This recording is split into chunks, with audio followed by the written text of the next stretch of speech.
Hi guys, welcome to Hoops Junction.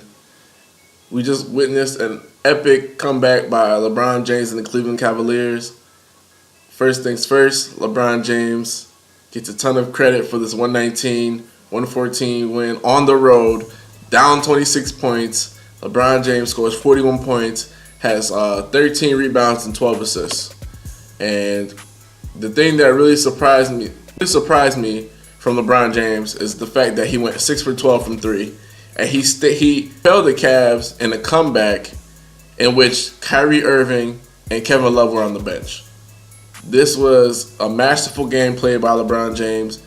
He controlled the ball from the second half on. It was just LeBron James' game basically. He could do what he wanted. He could do no wrong.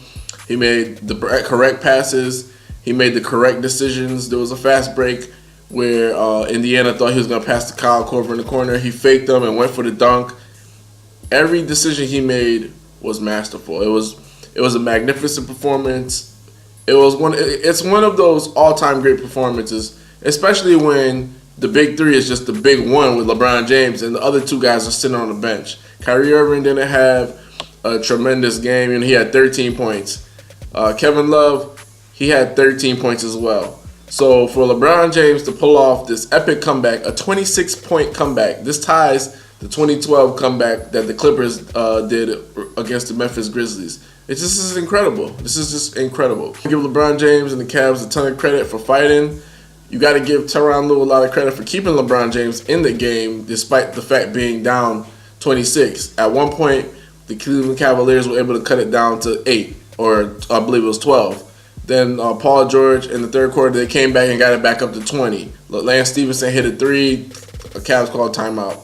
LeBron James and the Cavs weathered the storm, and they did what they had to do. And it almost pains me to say how great LeBron James was, because you don't want to necessarily take away from what he did. But at the same time, the Indiana Pacers, they folded up shop. They collapsed. It was an epic collapse. Their offense was putrid. Their defense was non-existent. This was a disgusting letdown by the Indiana Pacers.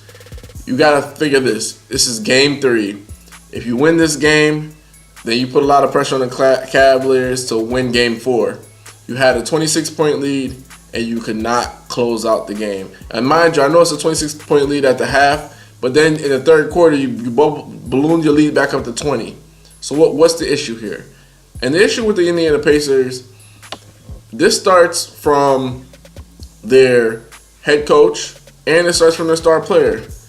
Number one, I want to talk about Paul George. I love Paul George as a player. I like his game, but I don't believe in him as a true superstar. You know, a lot of people love Paul George. They think he is the man, and, you know, I respect that opinion of him. I hold him highly. He has a flaw in his game. Number one, he's easily rattled. Mentally, he doesn't maintain that focus throughout the game. Earlier in the game, he was giving the Cavs the business, and then towards the end of the game, he just was not. He just couldn't score. He was struggling. Paul George went 10 for 28. For 3, he went 5 for 15. If the threes aren't falling, give it up. Give it up. The Pacers shot 41 threes. They went 39%. The Cleveland Cavaliers shot 44 threes, but they shot 47% from 3. They made 21 threes. They made 21 threes as opposed to Indiana's 16. It's easy, man. If you guys aren't a good three-point shooting team, stop shooting them. They basically shot themselves out of the game, and Nate McMillan allowed them to. You know, when you look at a player like Miles Turner, he was 0 for 3 from 3. Stop shooting threes. After the first couple, just stop shooting the threes. Like, there's no need. Lance Stevenson, he played a semi-decent game, but he went 4 for 12 from the field. It's just not a good percentage. And I'm going to base this on Paul George's shoulders, and I'm also going to put this on the inept coaching of Nate McMillan. You cannot go up 26 points to the defending champions and not figure out a way to get easy offense. The Pacers' offense was very simple and very robotic. Dribbled the ball up the court, wait for Paul George to get open, at the elbow. If he's not open, let's go into a pick and roll. That's all it was. There was no ball movement, no weak side movement. This was just an epic fail on all counts, from offensive level to defensive level to coaching. They just got out coached. They got outplayed. They got out hustled. You know, you want to look at hustle. You know what I'm saying? Tristan Thompson. He had 10 rebounds. He had 7 offensive rebounds, which got the Cavs a ton of extra possessions. He was just all over the floor. And, you know, not to mention, LeBron James had 13 rebounds. You know, these things add up in a game. And when you're playing as somebody as good as LeBron James, you're playing as a team that is offensively sound as the Cleveland Cavaliers, you can't let up these offensive rebounds. I thought Nate McMillan made a mistake in taking Miles Turner out of the game early and often. Even though he may have been making a couple mistakes, you need a big body in there. Because when they went to that small ball kind of lineup, LeBron James started picking them apart. Even Kyle Korver got in the act, hitting a couple key threes. Shannon Fry hit a big three when J.R. Smith drove the ball down the lane. And that's the pedigree of a championship team. Championship teams, they do not bat an eye when they're down. You know, they're down 20, down 25, down 17, down 8, down 3. They don't panic. And that's because they have the rock of LeBron James there. They have Kyrie Irving, Kevin Love. And when you're watching the Indiana Pacers play the game, slowly but surely they started panicking. They started complaining to the referees. They were not focusing on their defensive assignments. They were too busy arguing amongst each other and the referees to actually put up a united front to maintain a lead and continue to score and continue to play the game. Basically, it looks like they just kind of thought that the Cleveland Cavaliers were going to pack it up. And basketball doesn't work like that. There's 24 seconds on the shot clock. You get a shot, I get a shot. You get a shot, I get a shot. And if you continue to devalue your possessions, not run good sets, then this is what happens. You blow 26-point lead. And Cleveland Cavaliers, every time down the lane, every time coming down the court, they got a good shot, or they got a great shot, or they ran a great set, or the defensive stances and defensive stops were good. The Indiana Pacers, even when they got stops or they got the Cavs to shoot a bad shot or whatever, it was a shot that the Cavs would normally make, or it was a shot that they want. You know, certain threes Kyle Korver didn't make. That's a shot that he wanted. You know what I'm saying? You didn't take anything away from them.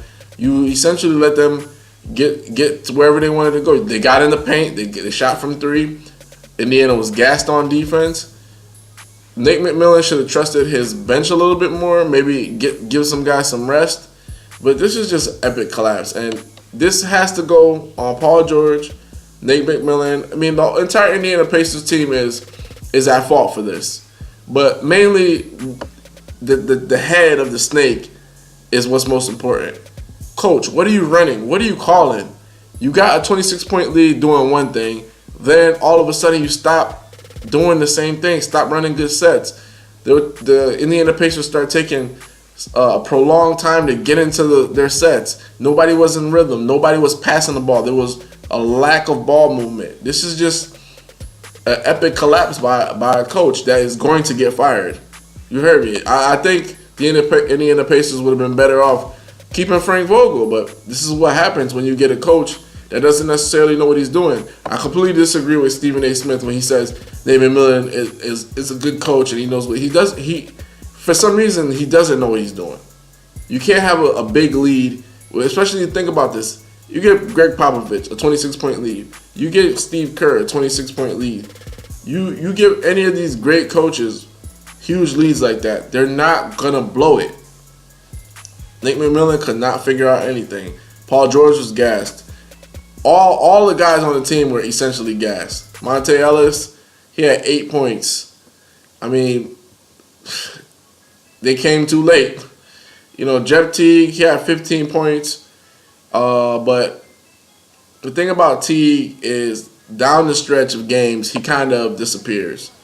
And that's pretty much why Atlanta got rid of him, because he does disappear. So, you know, that it is what it is. And then when you think about this, you think about the Cavs. Shumpert comes in, he does a great defensive job on Paul George. You have Darren Williams coming in. He actually played well. He hits a big three.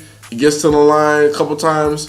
Channing Frye comes in, gives you value minutes. Everybody on the Cavs basically give you value minutes except for Kyrie Irving, which is a surprise because he's the primary primary scorer for the Cavs at times.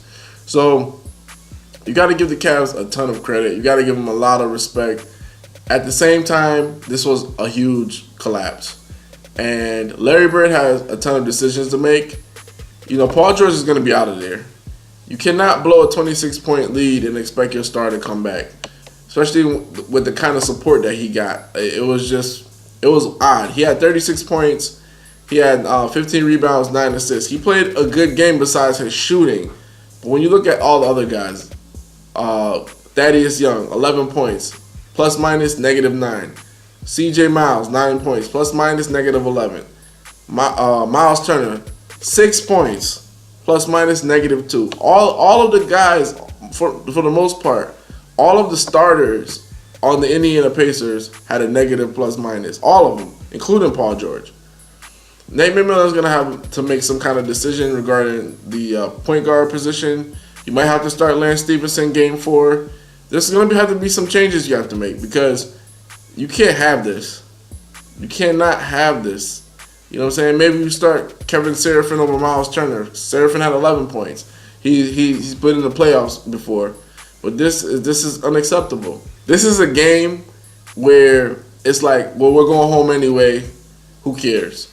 Because this was one of the worst played games by the Indiana Pacers. But at the same time, we got to see the greatness of LeBron James, the magnificent play, the heads he plays, the way that he took the Indiana Pacers' heart time after time, hitting those big threes. Every time he came off that pick towards the left, you knew he was shooting a three. Get up on him. Nope. It didn't even matter, honestly, the way he was shooting the threes, he was just draining them. That last three he hit in the corner, the left corner, that was a dagger. It was beautiful. And that's the kind of stuff I love seeing. It reminded me so much of Kobe Bryant. And speaking of Kobe Bryant, LeBron James passed Kobe Bryant on the all-time playoffs list for scoring, which was rightfully so, because if you look at LeBron James' performance, it reminds you so much of Kobe Bryant.